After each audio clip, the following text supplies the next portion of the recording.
আমি যখন সেপ্টেম্বরে জাতিসংঘের সাধারণ পরিষদের অধিবেশনে যোগ দিই, সে সময় মার্কিন যুক্তরাষ্ট্র, European Union, Canada, Italy, Holland, জাতিসংঘের মহাসচিব সহ বিশ্বের অনেক দেশের সরকার প্রধানের সঙ্গে আমার বৈঠক করার সুযোগ হয়। তারা স্বতঃস্ফূর্তভাবে আমাদের প্রতি সর্বাত্মক সহযোগিতা প্রদানের অঙ্গীকার ব্যক্ত করেছেন। নেপাল, মালদ্বীপ, পাকিস্তান সহ প্রতিবেশী বেশ কয়েকটি দেশের সরকার প্রধানের সঙ্গে আমার বৈঠক করেছেন।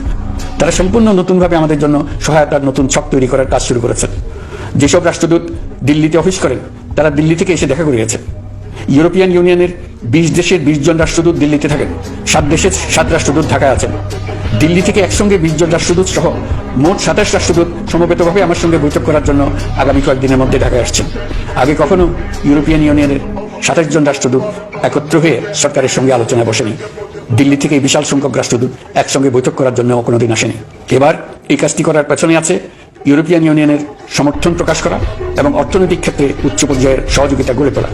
ইতিমধ্যে আমার সঙ্গে দেখা করেছেন সৌদি আরব, সংযুক্ত আরব আমিরাত, ব্রাজিল, তুরস্ক, রাশিয়া, ফিনল্যান্ড, সিঙ্গাপুর, লিবিয়া সহ অনেক দেশের রাষ্ট্রদূত। দ্বিপাক্ষিক নানা সহযোগিতা সহ বাণিজ্য বিনিয়োগ বৃদ্ধির আশ্বাস তারা দিয়েছেন। বিশ্বের রাষ্ট্রপুঞ্জের মজলিসে আমরা এখন সম্মানিত এবং প্রশংসিত দেশের অবস্থানে পৌঁছতে পেরেছি।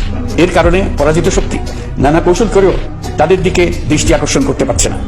তারা নানা চেহারা নিয়ে আপনাদের প্রিয়পাত্র হওয়ার চেষ্টা করছে। পরাজিত শক্তির ষড়যন্ত্র থেকে নিজেকে মুক্ত রাখুন, দেশকে মুক্ত রাখুন।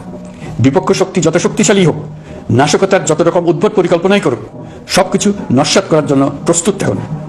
এবার যে মুক্তি আমরা অর্জন করেছি তা আমাদের কাছ থেকে কেউ যেন ছিনিয়ে নিতে না পারে, তার জন্য সর্বমুহূর্তে প্রস্তুত থাকুন।